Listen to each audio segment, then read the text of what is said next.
Okay, magandang hapon sa inyong lahat guys. Andito nga pala kami ngayon sa Kabutagan Lupi, Camarines Sur. So, yung birthday kasi ni Boss Christian ngayon. So, dayuhin natin siya. Meron tayong birthday cake slash bachelor cake. Kasi kakasal na kasi siya sa 27. So, pinag-isa na namin.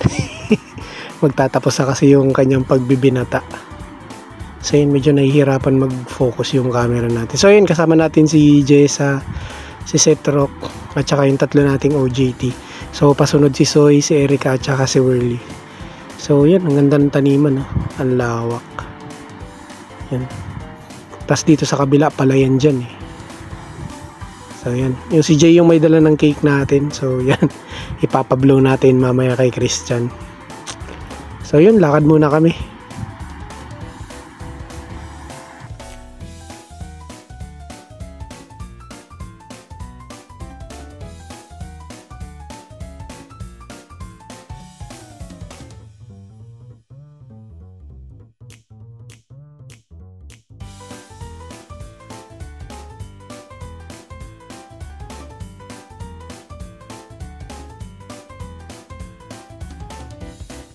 Ayan, at walang idea yung birthday boy.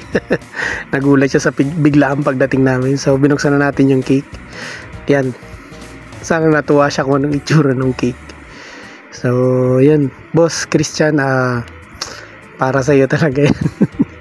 Idea yan ni Erica tsaka ni Jan. So yun, happy birthday sa iyo, boss.